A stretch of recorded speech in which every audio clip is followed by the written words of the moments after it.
نون والقلم وما یسطرون ما انت بنعمت ربک بمجنون وان لک لاجرا غیر ممنون وانک لعلی خلق عظیم۔ قلم کی قسم، اور فرشتے جو اعمال قلم کے ذریعے سے لکھتے ہیں ان سب کے سب اعمال کی قسم۔ اے نبی آپ مجنون نہیں ہیں، آپ دیوانے نہیں ہیں، آپ پاگل نہیں ہیں۔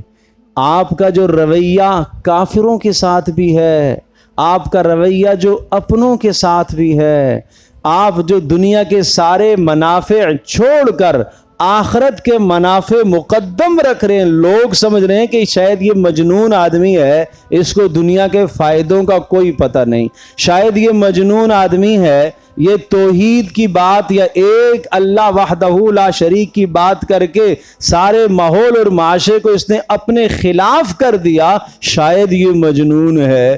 اور جناب اسے لوگ برا بلا کہتے ہیں، تب بھی یہ مسکرا کر جواب دیتا ہے شاید یہ مجنون ہے۔ مجنون وہ ہوتا ہے کہ جس کو کچھ پتہ ہی نہیں ہوتا، اسے کوئی گالیاں دے، اسے نفع کا، اسے نقصان کا، اسے شعور ہی نہیں ہوتا۔